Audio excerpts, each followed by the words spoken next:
একটা হচ্ছে যে আপনার ডেডিকেশন, আর একটা হচ্ছে যে acceptance of rejection. Resistance to change এত বেশি নতুন একটা কোম্পানি করেন, what ever the companies, what ever the product, nature is. স্বাগত জানাচ্ছি আজকে আমাদের ওহে পৃথিবীর পঞ্চম এপিসোডে। আজকে আমাদের ডিসকাশনের টপিক হচ্ছে সেলস ক্যারিয়ারে আমরা কিভাবে শাইন করতে পারি, এই বিষয় নিয়ে বরাবরের মতনই আছেন ইঞ্জিনিয়ার রাব্বি ভাই। আমাদের সাথে আজকে উপস্থিত আছেন রবিউল ইসলাম। উনি বর্তমানে রিমার্ক এইচবি লিমিটেডে কাজ করছেন সিনিয়র টেরিটরি ম্যানেজার হিসেবে। স্বাগতম রবিউল ভাই, কেমন আছেন? আলহামদুলিল্লাহ নাজমুল ভাই, আপনাদেরকে ধন্যবাদ যে আমাকে আপনাদের এই পডকাস্টে ইনভাইট করেছেন। তো আমি আমার এক্সপিরিয়েন্স থেকে চেষ্টা করব যে আপনারা যে পারপাজে আসলে এই পডকাস্টটা শুরু করছেন, যে বিভিন্ন ডাইমেনশনে ক্যারিয়ার নিয়ে মানুষের যে বিভিন্ন প্রশ্ন থাকে বা কনফিউশন থাকে, আমারও বিশ্বাস যে আপনাদের এই ইনিশিয়েটিভটা সকলকে বেশ উপকৃত করবে। ধন্যবাদ রবিউল ভাই। আজকে আমরা যেহেতু সেলস ক্যারিয়ার নিয়ে আলাপ করতে চাচ্ছি, তো রাব্বি ভাই আগে একটু আপনার কাছ থেকে যে শুনি, আপনি তো ইঞ্জিনিয়ার মানুষ, বাট সেলস সম্পর্কে আপনার কি ধারণা? আজকে আমরা কি জানতে পারবো, কি মনে হয়? ওয়েলকাম রবিউল ভাই। বিক্রি বা সেলস বলতে আসলে আমরা সাধারণ মানুষরা যেটা বুঝি সেটা হচ্ছে গিয়ে যে একটা পণ্য বা একটা সার্ভিস কাউকে যদি দেওয়া হয় তার বিনিময়ে টাকা নেওয়া। কিন্তু আসলে ব্যাপারটা তো মনে হয় এতটা সহজ না। এই যে প্রসেসটার পিছনে আসলে অনেক বড় একটা সিস্টেম কাজ করে। আমার মনে হয় আপনি খুব ভালো বলতে পারবেন যে এই একটা পণ্য তৈরি করা, সেটাকে গুছানো, সেটাকে কোথায় যাবে, কিভাবে যাবে এবং গ্রাহকদের হাতে কিভাবে তুলে দেওয়া হবে। ইভেন এই পণ্যটার গায়ে অনেক সময় এমন কিছু শব্দ বা লাইনও তুলে দেওয়া হয় যেন গ্রাহকরা আগ্রহী। সো এই যে একটা সিস্টেম, এই যে একটা স্ট্র্যাটেজি, তো এই ব্যাপারে জানতে চাই আমি রবিউল ভাইয়ের কাছে। আরেকটা বিষয় হচ্ছে যে সেলস করার জন্য যে রিটেল সেলস টিম থাকে, এইটা কিভাবে আসলে মানে ফর্ম করা হয় বা তারা কিভাবে কাজ করে? ধন্যবাদ রাবি ভাই। বেসিক্যালি আমরা সেলস এবং মার্কেটিং দুইটা সাইড, যেখানে আমরা আসলে বাংলাদেশে যদি আপনি 96% 97% লোককে জিজ্ঞেস করেন, তাহলে এরা সেলস এবং মার্কেটিং জিনিসটাকে ডিস্টিংগুইশ করতে পারবে না। মার্কেটিং একটা অনেক বড় বিষয়, যেটাতে ধরেন আপনার র মেটেরিয়াল কালেকশন থেকে শুরু করে, অথবা একটা প্রোডাকশনের চিন্তা ভাবনা থেকে শুরু করে মার্কেটিং শুরু হয়। ওখান থেকে শুরু করে আলটিমেট কনজিউমারের হাতে প্রোডাক্টটা যাওয়া পর্যন্তই হচ্ছে মার্কেটিং প্রসেস। এর ভেতর দেখেন অনেকগুলো ফাংশন আছে, যেখানে প্রোডাকশন আছে, সাপ্লাই চেইন আছে, ডিস্ট্রিবিউশন আছে, সেলস আছে। তো প্রত্যেকটা ইন্ডিভিজুয়াল ডিভিশনের কাজ আলাদা এবং সবকিছু মিলে মার্কেটিং। এবার যদি আমরা আসি সেলসে, সেলস বলতে আসলে আপনি যেটা বলেছেন যে আমাদের জেনারেল ধারণা যেটা, যে একটা প্রোডাক্ট আমি কারো হাতে তুলে দিলাম, বিনিময়ে আমি টাকাটা নিলাম। বেসিক্যালি যদি আমি সাদা চোখে দেখি এটা সেলস, ঠিক আছে। বাট সেলসে আমার ধারণা মতে, ধরেন আমার এই 10 বছরে সেলস ক্যারিয়ারে আমি যেটা দেখেছি, একেবারে টু দা পয়েন্ট আইডেন্টিফাই করতে চান, তাহলে সেলস হচ্ছে একটা প্রোডাক্ট অথবা সার্ভিস যেটা আপনি একটা আলটিমেট কনজিউমারের মনে জায়গা করে নিতে পেরেছেন। This is the sales. আমি আপনাকে আজকে ধরেন সম্পর্কের খাতিরে আপনাকে একটা সাবান আমি তুলে দিলাম যে ভাইয়া এই সাবানটা 50 টাকা দাম, আপনি নেন। আপনি সম্পর্কের খাতিরে নিলেন, আমার বিক্রি হলো, আমার টাকাও আসলো। সো নর্মাল সেন্সে যেটা সেলস হচ্ছে সেটা হয়ে গেল। আপনি সাবানটা নিয়ে ফেলে রাখলেন, যে রবি ভাই দিয়েছে, আমি বাধ্য হয়ে নিয়েছি, ফেলে রাখলাম। সো আলটিমেটলি এটা তো কোনো আউটপুট নাই। সো সেলস যদি আপনাকে ওয়েল ডিফাইন করতে হয় এবং আইডেন্টিফাই করতে হয়, তাহলে একটা প্রোডাক্ট অথবা সার্ভিস আপনি কনজিউমারের মনে যে জায়গাটা করে নিতে পারছেন, ইন্টারেস্টটা গ্রো করতে হবে, তাই তো? এক্স্যাক্টলি, ইন্টারেস্টটা গ্রো করতে হবে এবং পার্মানেন্টলি তার মনে একটা জায়গা করে নিতে হবে, এইটা সেলস। এখন এইটা করার জন্য ব্যাক হ্যান্ড অনেক কাজ থাকে, প্রোডাকশন থেকে শুরু করে সাপ্লাই চেইন, অথবা আপনি যদি ডিস্ট্রিবিউশন বলেন, সেলস বলেন, তো প্রত্যেকটা জিনিস এখানে সমভাবে কাজ করে। যেমন আপনি ধরেন প্যালেস্টাইন ইস্যুতে বাংলাদেশের, আমি বলবো না যে এটা বৈধ অথবা ধরেন সঠিক, বাট এই যে ইসরায়েলি পণ্য বর্জনের একটা ব্যাপার আসছে, এই ব্যাপারে ধরেন বাজারে একটা চাহিদার যে পরিবর্তনটা ঘটেছে। আপনি যদি দেখেন যে কোকা কোলার চাহিদার পরিবর্তে মধুর চাহিদা বাড়ছে প্রচুর পরিমাণে, ঢালাও ভাবে বাড়ছে। তো এখানে বাড়ার ফলে কি হয়েছে, যে মধুর সাপ্লাই চেইনের যে স্ট্রেংথটা থাকার কথা ছিল ওই স্ট্রেংথটা নাই। সো আপনি বাজারে গেলে সাফিসিয়েন্ট মজুদ আপনি পাচ্ছেন না। সো আলটিমেটলি ধরেন আপনি টাকা দিয়ে প্রোডাক্ট ক্রয় করবেন এবং সেটা আপনি কনজিউম করবেন। সো একবার দুইবার আপনার যত ইমোশন কাজ করুক না কেন, আপনি যদি সাপ্লাইটা না থাকে, আপনি একটা দোকান দেখতে পারেন, আর একটা দোকান দেখতে পারেন, দুইটা দোকান, 3 নাম্বার দোকানে আপনি যাবেন না। আপনি একদিন খুঁজতে পারেন, 2 দিন খুঁজতে পারেন, থার্ড ডেতে আপনি গিয়ে আর ওই প্রোডাক্টটা খুঁজবেন না।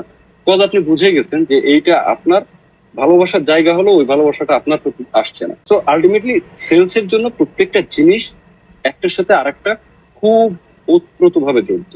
এই প্রত্যেকটা একটা ডিভিশন যখন প্রপারলি ফাংশন করে তখন হচ্ছে যে আপনার আলটিমেটলি সেলস এর সাকসেসটা আসে। আর রিটেল সেলসে আপনি যেটা বলেছেন এটা বেসিক্যালি দুইটা মডেলে কাজ করে। একটা হচ্ছে ওল্ড মডেল, যেটা হচ্ছে যে কোম্পানির ডিরেক্ট অপারেশন, যেটা হচ্ছে যে ধরেন হচ্ছে যে ডিপো সিস্টেম বলা হয়। আর একটা হচ্ছে মডার্ন ট্রেড, যেটাতে হচ্ছে আপনার ডিস্ট্রিবিউশন চ্যানেল। ডিস্ট্রিবিউশন চ্যানেলে হয় কি, কোম্পানির লায়াবিলিটি কম থাকে, রিস্ক কম থাকে, এফিসিয়েন্সি বেশি থাকে। কেন? আমি একজন ইন্ডিভিজুয়ালকে একটা পার্টিকুলার এরিয়ার জন্য দায়িত্ব দিয়ে দিচ্ছি, ভাই তুমি এখানে আমার প্রোডাক্টটা ডিস্ট্রিবিউট করো, ডিস্ট্রিবিউট করলে তোমাকে আমি এত% কমিশন দেবো। ফাইন। এটাতে যেটা হয়, কোম্পানি ন্যাশন ওয়াইড অথবা আপনি যদি মাল্টিন্যাশনাল কোম্পানির কথা চিন্তা করেন, ওয়ার্ল্ড ওয়াইড তারা কভার করতে পারে। বাট কোম্পানি যখন নিজে অপারেশন করে, রিস্কটা বেশি থাকে, এক্সপেন্স বেশি থাকে, কারণ তখন প্রত্যেকটা ম্যান পাওয়ার, প্রত্যেকটা office expenses, delivery expenses, each and everything কোম্পানিকে বেয়ার করতে হয়।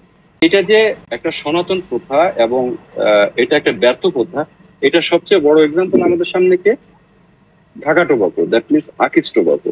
আকিজ টোবাকো কিন্তু ন্যাশনালি মোস্ট অফ দ্য পার্টে আপনার নিজে অপারেশন করছে ডিপো সিস্টেমে, যে কারণে আসলে 2019 সালে বাংলাদেশের এত বড় একটা জায়ান্ট প্রতিষ্ঠান জাপান টোবাকোর কাছে বিক্রি করে দিতে বাধ্য হয়েছে। Basically they had no other way.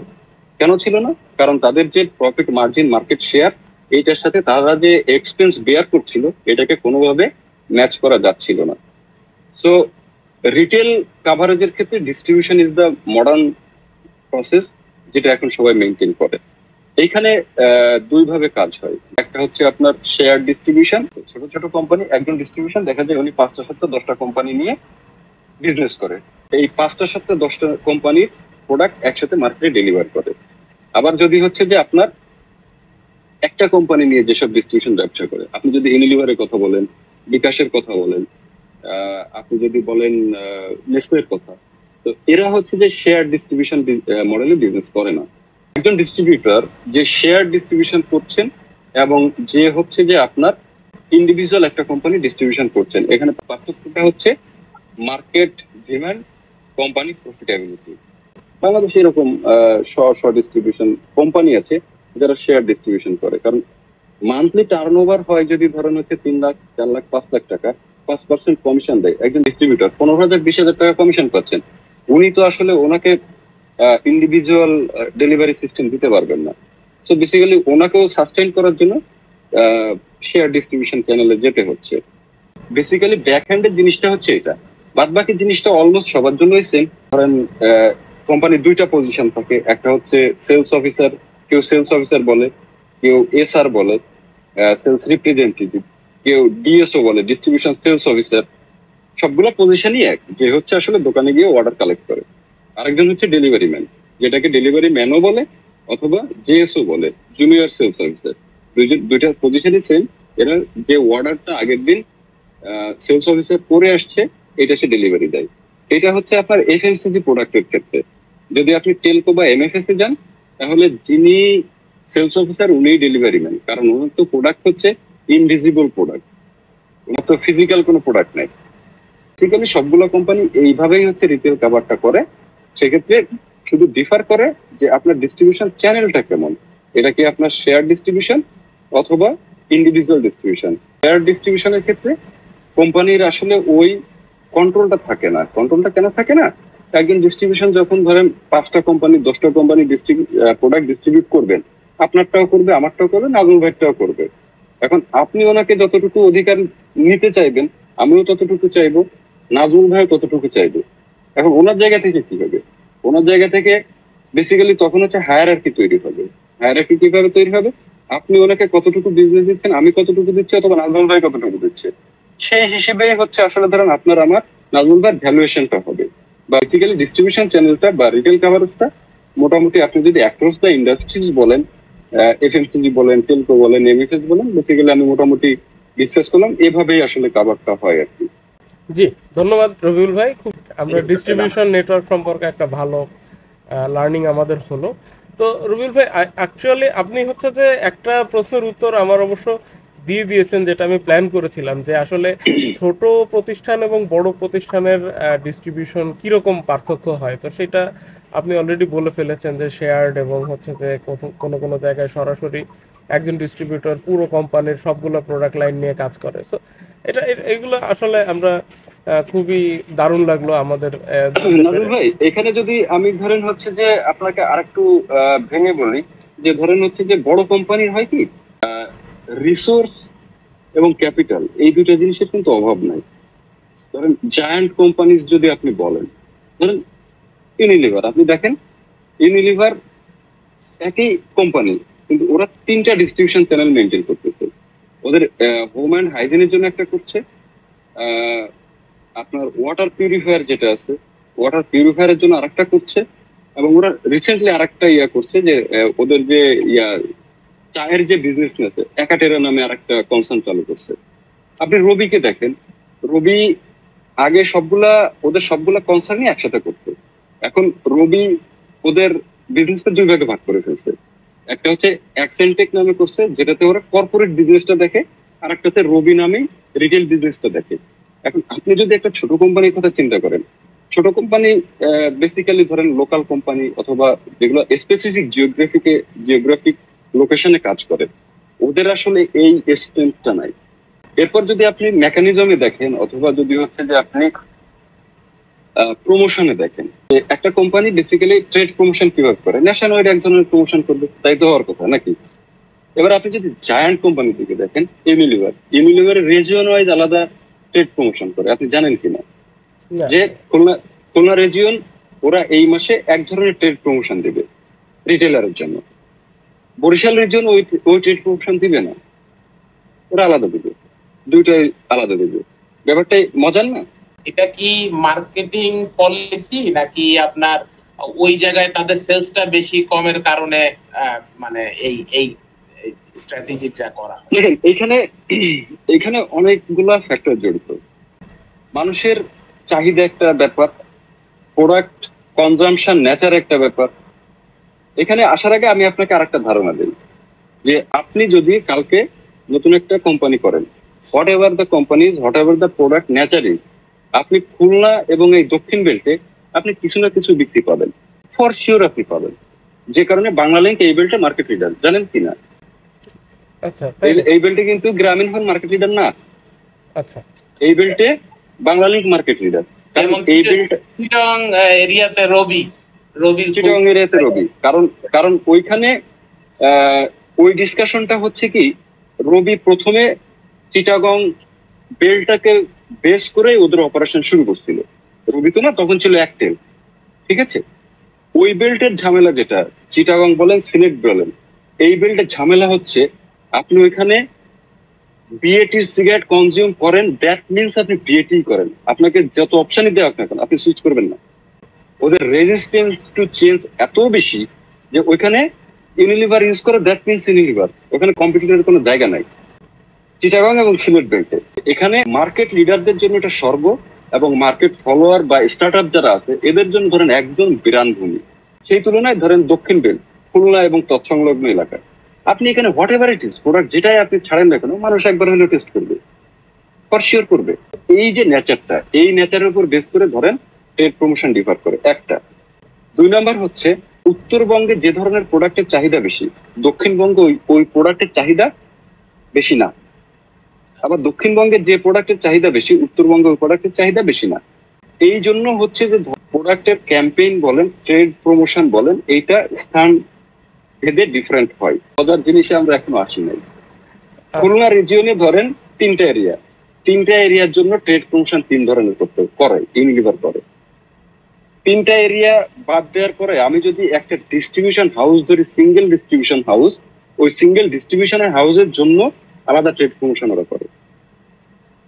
এবং এইখান থেকে যদি আরো মাইক্রো লেভেলে আপনি যান, একটা রুটের জন্য যেখানে 40টা আউটলেট নিয়ে বা 35টা আউটলেট নিয়ে একটা রুট, যেটা একটা সেলস অফিসার সার্ভিস করে, এইটার জন্য ওরা এই একটা রুটের জন্য ওরা আলাদা ট্রেড প্রমোশন দেয়।